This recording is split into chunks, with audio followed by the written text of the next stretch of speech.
The phone buzzed on the nightstand, a sharp vibration that sliced through the silence of the early morning. Ethan blinked groggily, the faint glow of dawn seeping through his bedroom curtains. He reached for his phone, expecting a text from his sister, or maybe a work email. Instead, a notification from an unknown account stared back at him, the username a jumble of letters and numbers. X7Q9Z2V1. The message preview made his stomach lurch. You haven't noticed, have you? Look around you. You've seen this face before, but you don't know where. You've forgotten us, but we haven't forgotten you. Ethan's thumb hovered over the screen. At first he thought it was spam, maybe a scam trying to trick him, but there was no link. Just words. Cold, cryptic, like a whisper too close to his ear. He opened the message. A photo began to load, slow and grainy. Pixel by pixel, a face appeared. Pale skin.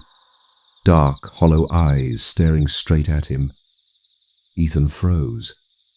The face felt familiar, like a dream he couldn't quite remember. Quickly, he swiped the message away, blocked the account, and told himself it was just a prank. 10 minutes later, his phone buzzed again. Another unknown account. The message read, "Why did you block me? Are you scared? What's going on? I just want to help you." Ethan sat frozen on the edge of his bed, the phone's screen glowing in his trembling hands. The second message felt personal, like the sender knew he'd blocked the first account. He checked the username, P8R3K9NM4. Different, but the same random pattern. No profile picture, no bio, just those chilling words. His apartment was quiet, save for the faint hum of the refrigerator in the kitchen. He glanced at the window, half expecting to see someone standing outside, but the street below was empty. Ethan was 29, a graphic designer who lived alone in a small apartment in Portland. He wasn't the type to get spooked easily. He'd grown up on horror movies and true crime podcasts, always priding himself on his rational mind.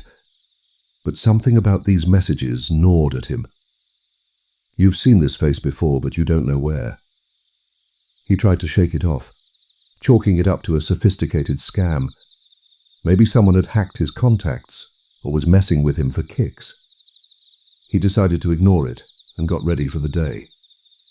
As he brushed his teeth, he scrolled through his social media feeds, trying to distract himself. His sister, Mia, had posted a selfie from her morning run, grinning with her usual energy. His co-worker, Jake, had shared a meme about Monday blues. Normal stuff. But as he scrolled, he noticed something odd. A comment under Mia's post, from an account he didn't recognize. "Looking good, Mia. We've missed you." The username was another random string, W2K5Y8N0. Ethan's heart sank. He clicked the profile. Empty, just like the others. He told himself it was a coincidence, but the words echoed the first message. "We've missed you." At work, Ethan could not focus. The walls of his cubicle felt like they were closing in, and the bright office lights hurt his eyes. Every few minutes, he picked up his phone, expecting another message to appear. None came. Yet the silence felt heavier, like the calm before a storm. By lunchtime, his nerves were on edge. He leaned across the cafeteria table and showed Jake the strange messages. Jake laughed, shaking his head as he gave Ethan a friendly slap on the shoulder. "Bro, just leave it. Ignore that account. You're only scaring yourself." "Yeah, you're probably right," Ethan muttered, but his voice lacked conviction. He blocked the new account, but the unease lingered. That night, as he walked home through the drizzle-soaked streets, he felt eyes on him. The city was alive with noise, cars honking, people chatting, but every shadow seemed to move just out of sync. He glanced over his shoulder, half expecting to see that pale face from the photo, but no one was there. Back in his apartment, Ethan locked the door and double-checked the windows. He opened his laptop, determined to figure out if this was a scam. He Googled the messages, searching for similar experiences. Nothing matched exactly, but he found forum posts about ghost accounts, anonymous profiles that sent cryptic messages before disappearing. Most were dismissed as pranks, but one user claimed the messages stopped only after they replied. Ethan hesitated, then opened the messaging app. Against his better judgment, he typed a response to the second account. "Who are you? What do you want?" The reply came instantly. You're starting to remember, aren't you? Look closer. We're all around you. Ethan's blood ran cold. The message felt like a confirmation that someone, or something, was watching him. He stood up, pacing his apartment, checking every corner. The familiar hum of the refrigerator now sounded like a low, menacing growl. He grabbed a kitchen knife, feeling ridiculous but unable to shake the dread. His phone buzzed again. Another message, this time with a video attachment. His thumb hovered over the play button, heart pounding. He pressed it. The video was shaky, filmed in what looked like an abandoned building. Dim light came through broken windows, casting jagged shadows across cracked walls. A figure stood in the center, too far away to see clearly, but Ethan recognized the pale face from the first photo. The figure did not move. It just stared at the camera, eyes black and unblinking. Then a whisper. "Ethan, you forgot us." The video cut to black. Ethan dropped the phone, his breath ragged. The voice in the video was soft, almost childlike, but it carried a weight that made his skin crawl. He tried to rationalize it. Maybe someone was pranking him, using old photos and voice filters. But how did they know his name? And why did the face feel so familiar, like a memory just out of reach? He called Mia, needing to hear a familiar voice. She picked up, her tone cheerful. "Hey, what's up? You sound weird." "Mia, have you gotten any strange messages lately? Like from random accounts?" There was a pause. Yeah, actually. Some weird comment on my post this morning." "Why?" Ethan's stomach twisted. He told her about the messages, the photo, the video. Mia tried to stay calm, but her voice wavered. "Ethan, that's creepy as hell. You need to go to the police." "They'll just say it's a prank," he said, but he promised to report it. After hanging up, he noticed another notification. This time, it was a friend request on another platform, from yet another random username. Attached was a photo of Ethan walking home that evening, taken from across the street. His heart stopped. Someone had been following him. Desperate, Ethan replied to the latest message. "What do you want from me? Leave me alone." The response came within seconds. We just want you to remember. Look at your family. Look at their faces. Ethan's mind raced. His family. He hadn't seen his parents in months. They lived across the country. But he pulled up old photos on his phone. His mum, smiling at a Christmas dinner. His dad, fishing by the lake. Nothing seemed out of place. But then he noticed something in the background of one photo. A group shot from a family reunion years ago. A figure stood at the edge, barely visible, with a pale face and dark eyes. The same face from the messages. Panic surged through him. He called his mom, but the call went to voicemail. Same with his dad. He texted Mia again, asking her to check on their parents. She didn't reply. The apartment felt smaller now, the walls closing in. Another message arrived.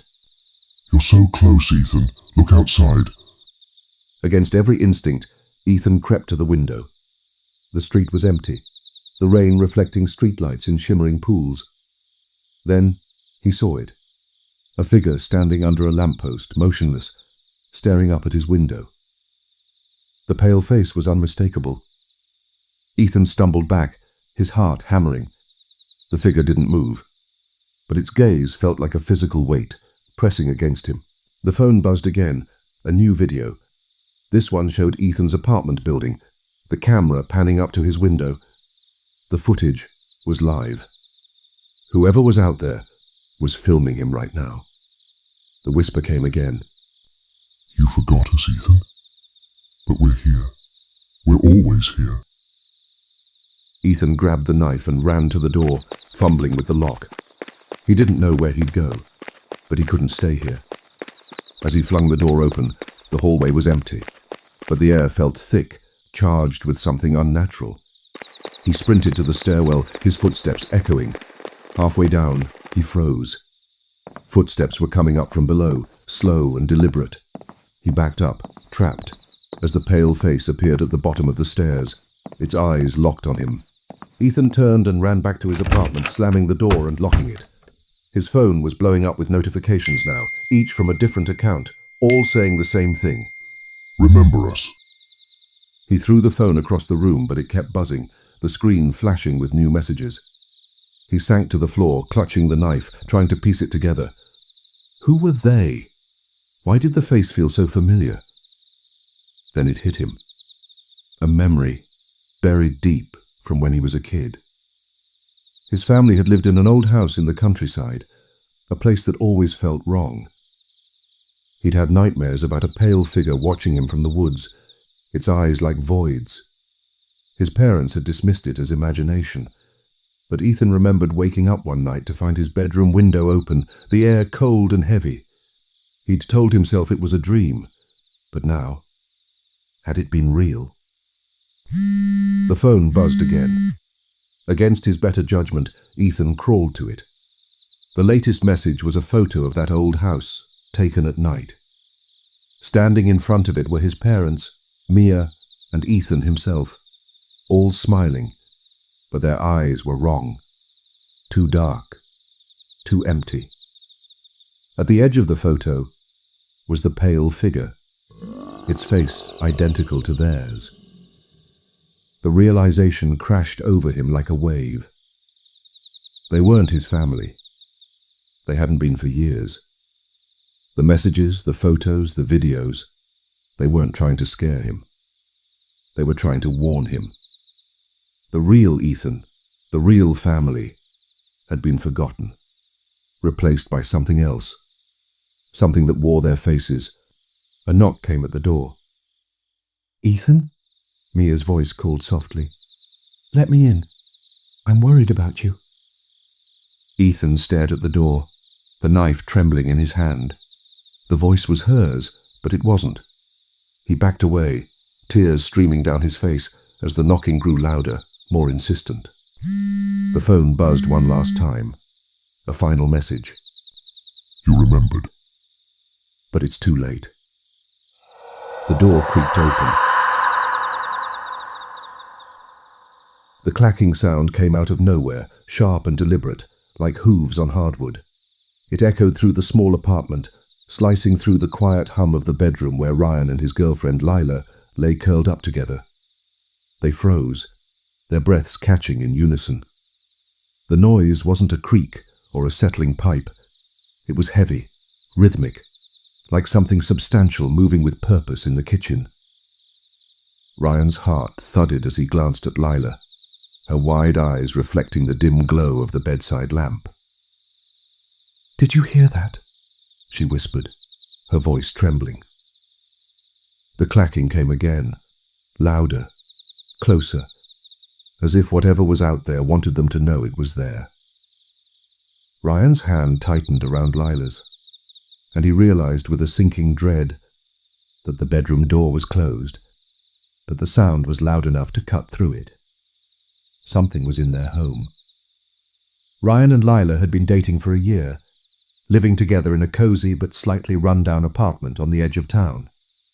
It was a Friday night, and they'd settled into their usual routine, binge-watching MasterChef on the couch, Lila's medication making her drowsy as the episode wrapped up. She was meticulous about her nightly ritual, checking every lock, every window, a habit born from a childhood fear of intruders she never fully explained. Ryan usually teased her about it, but tonight, as she moved through the apartment, sliding the deadbolt on the front door and tugging each window to ensure it was secure, he felt a strange unease watching her. The air felt thick, like the calm before a storm. Lila finished her checks and headed to bed, Ryan trailing behind to lie with her until she drifted off. The bedroom was small, the kind of space where every sound felt amplified. The creak of the bed frame, the faint hum of the refrigerator in the kitchen. They'd barely settled under the covers when the first clack rang out. It wasn't a random noise. It had weight, intention, like something heavy stepping across the linoleum floor. Clack, clack, clack. Each sound was evenly spaced, deliberate, as if measuring the distance between them and whatever was out there. Ryan sat up, his pulse racing. What the hell was that? He muttered, more to himself than to Lila. She was already grabbing her phone, her face pale. That's not normal, Ryan. That's not the house settling. The clacking stopped for a moment, then resumed, louder, closer to the living room now. It wasn't just footsteps. It was too heavy, too solid, like a large animal pacing just beyond the door. Lila's hands shook as she dialed her friend Sarah, someone she always called when she was scared. Ryan locked the bedroom door, the click of the latch feeling woefully inadequate. "Sarah, something's in the apartment," Lila whispered into the phone, her voice barely audible. "It's loud, like something walking around." Sarah's voice crackled through the speaker, skeptical but concerned. "Are you sure it's not just the neighbors? Or pipes?" "It's not pipes," Ryan snapped, his eyes fixed on the door. The clacking had shifted again, now coming from the hallway, slow and methodical. It wasn't frantic or hurried. It was patient, like whatever was out there was in no rush. Lila clutched Ryan's arm, her nails digging into his skin. "What is it?" she whispered. "It sounds big." Ryan didn't answer. He couldn't. His mind raced through possibilities. A burglar, a stray animal, a prank. But none fit. The front door was locked. Lila had checked it herself. The windows were sealed. And the sound wasn't human footsteps or the scamper of a raccoon. It was too heavy, too deliberate, like something that didn't belong in their world. The clacking stopped abruptly, leaving a silence so thick it pressed against Ryan's ears. Lila's phone glowed in her hand, Sarah's voice still murmuring reassurances. "Maybe it's gone," Sarah said. "Just stay put until you're sure." But Ryan wasn't sure. The silence felt wrong, like the thing was waiting, listening as much as they were. Ryan grabbed a baseball bat from under the bed, his hands slick with sweat. "Stay here," he told Lila, though his voice wavered. She shook her head, gripping his arm tighter. "Don't go out there, Ryan. Please." But the silence was unbearable, a void that demanded answers. He gently pried her fingers off and crept to the door, pressing his ear against it. Nothing. No clacking, no movement, just the oppressive quiet. He unlocked the door, the bat raised, and eased it open. The hallway was dark, the living room beyond it swallowed in shadow. The faint glow of streetlights seeped through the curtains, casting long, distorted shapes across the floor. Ryan stepped out, his bare feet cold against the hardwood.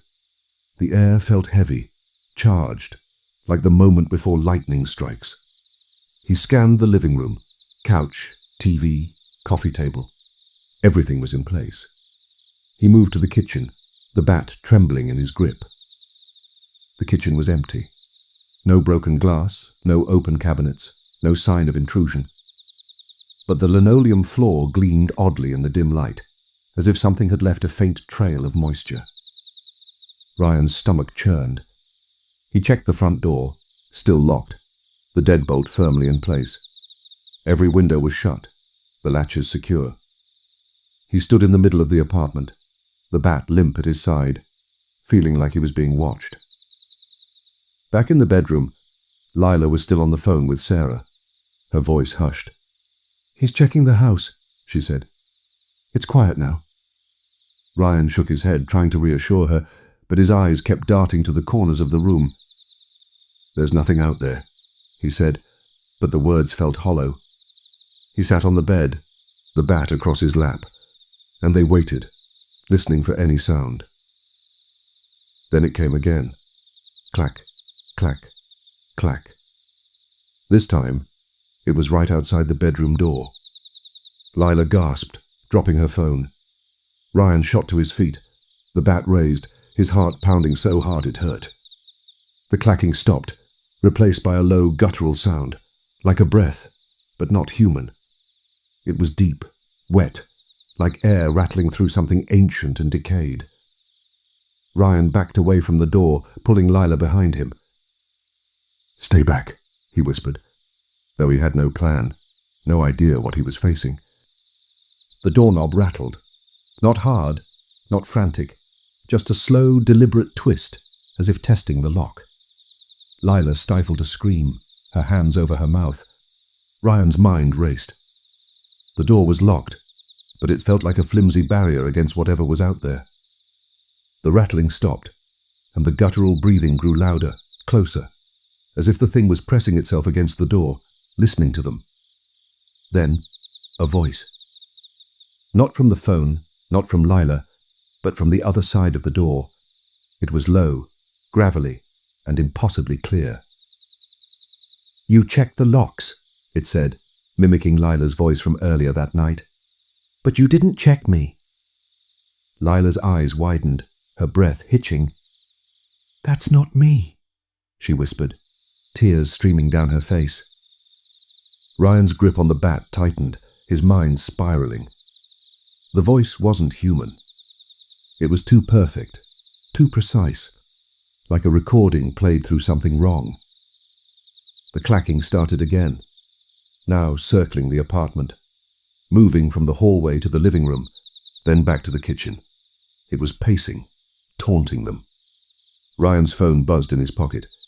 He pulled it out, hands shaking, and saw a notification from an unknown number. A photo loaded slowly, a grainy image of the kitchen, taken from inside the apartment. In the center stood a shape, tall and hunched, its form indistinct but unmistakably wrong. Its limbs were too long, its head tilted at an unnatural angle. The eyes were black voids, reflecting nothing. The message below read, "You let me in." Ryan's blood ran cold. They hadn't let anything in. The doors were locked, the windows secure. But then he remembered Lila's medication. She'd taken it before her checks, before the clacking started. He glanced at her, her face pale and trembling, and a horrible thought crept in. What if it wasn't the locks she'd checked? What if it was something else? The clacking stopped again. The silence was worse, heavy with anticipation. Then, from under the bed, a faint scrape. Ryan's heart stopped. He looked at Lila, who was staring at the floor, her eyes wide with terror. The scrape came again, slow and deliberate, like something shifting its weight. Ryan dropped to his knees, peering under the bed, the bat raised. Nothing, just shadows and dust. But the air felt wrong, thick with a smell he hadn't noticed before. Something damp, earthy, like wet soil. Lila grabbed his arm, pulling him back. "Don't," she whispered. "It's still here." The phone buzzed again. Another photo, this time of the bedroom, taken from above the bed. Ryan's breath caught. He looked up, half expecting to see something clinging to the ceiling, but it was empty.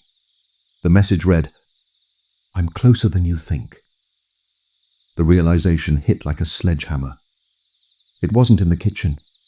It wasn't in the hallway. It was here, in the room, with them. Ryan's eyes darted to Lila, who was clutching her phone, her face a mask of fear. But something was off. Her eyes were too wide, her breathing too steady. The voice from the door echoed in his mind. "You didn't check me." "Lila," he said, his voice barely a whisper, "when you checked the locks, did you feel anything? Anything strange?" She frowned, confused. "What do you mean?" He didn't know how to explain it, but the thought wouldn't leave him. Her medication, her routine, the way she'd moved through the apartment, it was all so precise, so automatic. What if something had been waiting, using her checks as a way in?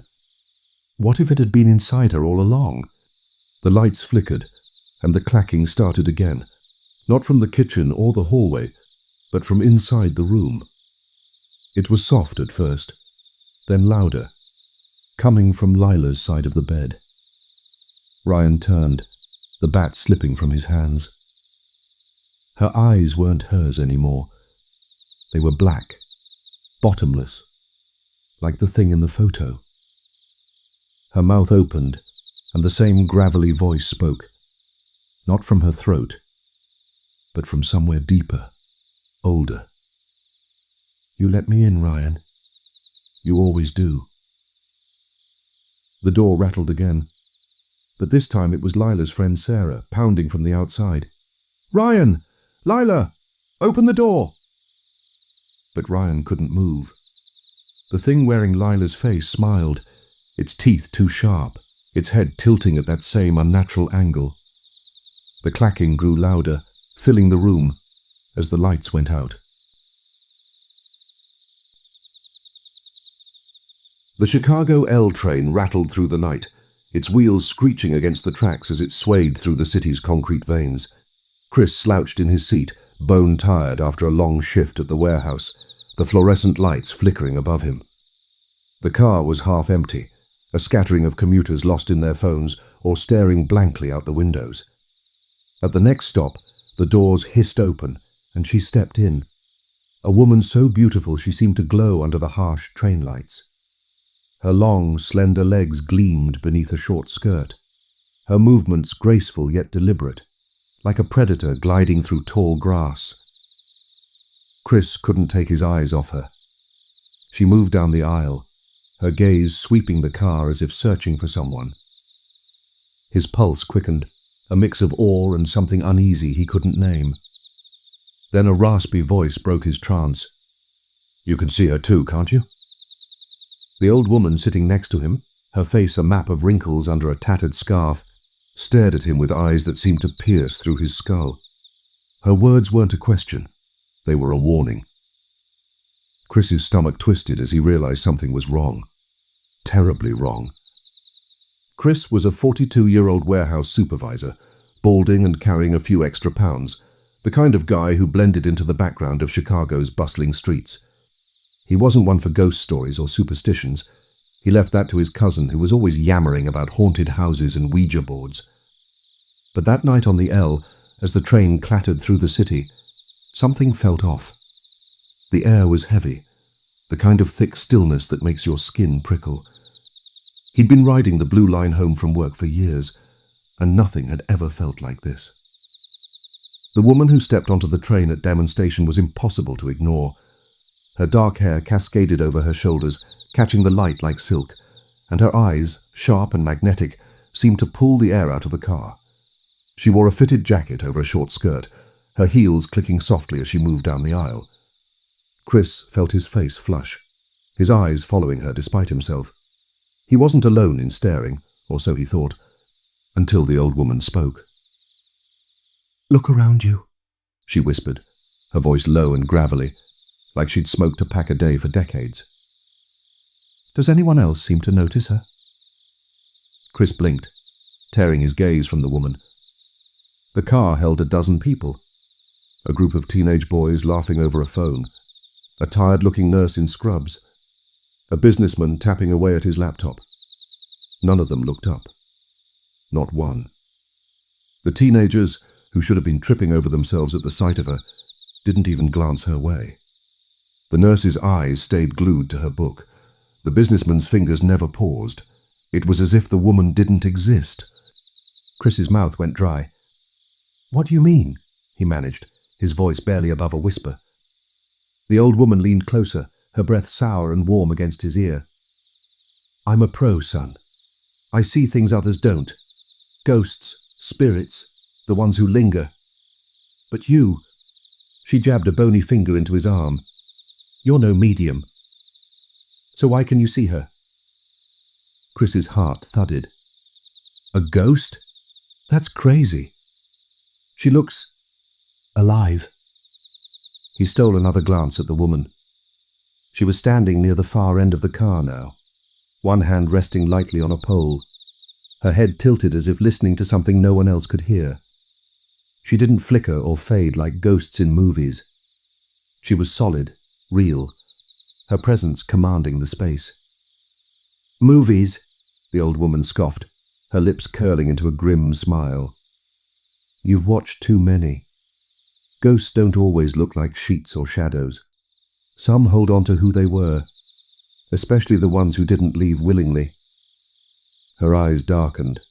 "That one? She's a nasty piece of work. Maybe she threw herself off a platform years ago. Maybe someone pushed her. Either way, she's restless, and she's hunting." Chris's stomach churned. The woman was moving again, her steps slow and deliberate, her eyes scanning the car. For a moment, he swore she looked right at him, her gaze locking onto his with an intensity that made his chest tighten. He looked away, his hands clammy. "Hunting?" he whispered. "For what?" The old woman didn't answer right away. Her fingers, gnarled and adorned with tarnished rings, clutched the edge of her scarf. "Men," she said finally. "Always men. Young, handsome ones usually. That's what she wants. That's what they always want."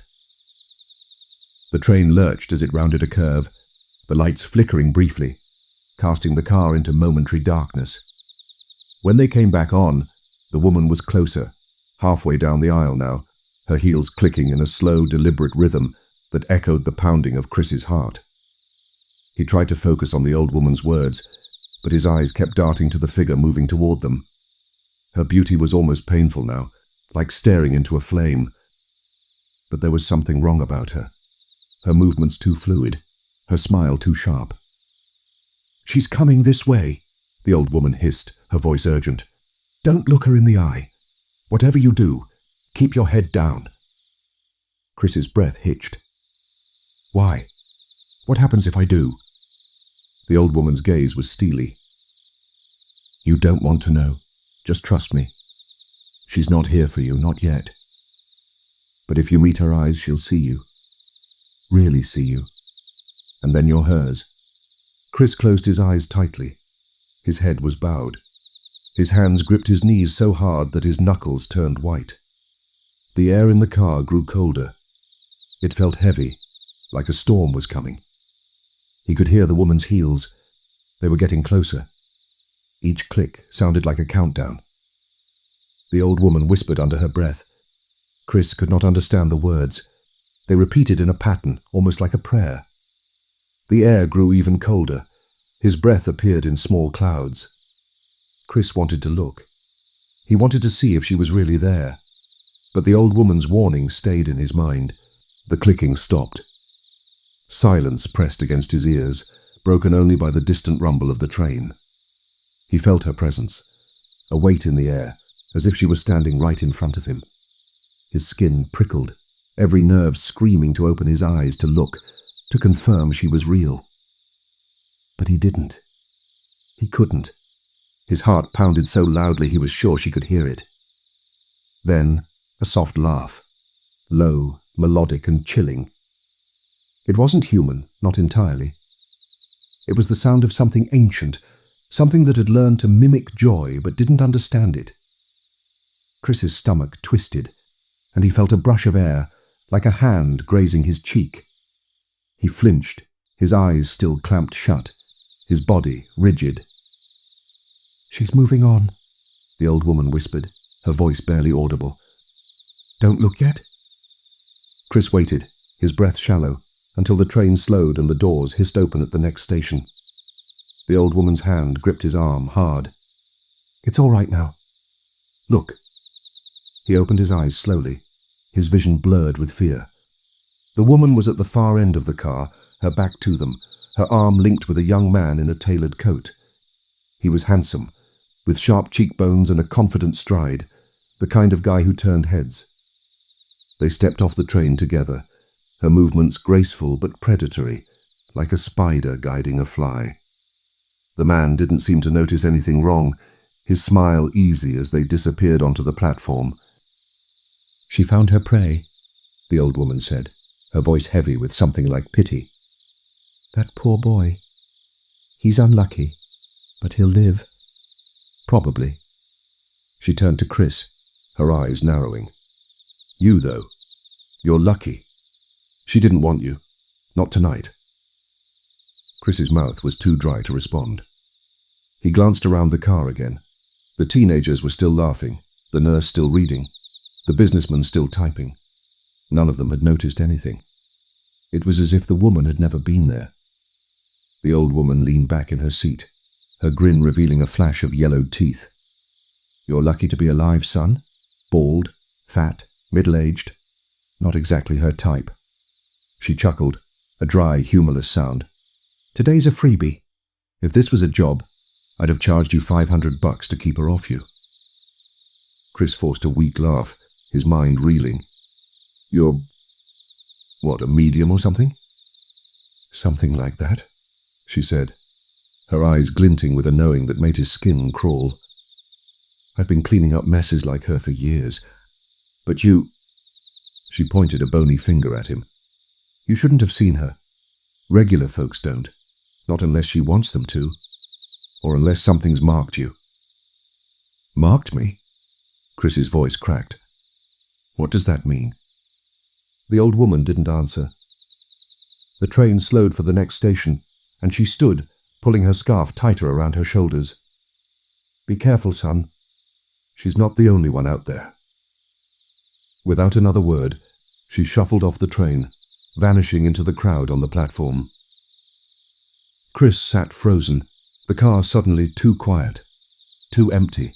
His hands trembled as he pulled out his phone, desperate for a distraction. He opened his photos, scrolling aimlessly, until he stopped on one from last week. A selfie he'd taken on the L, grinning after a rare good day at work. In the background, blurred but unmistakable, was a woman. Long dark hair, short skirt, her face turned just enough to show a sharp, unnatural smile. She was looking right at him.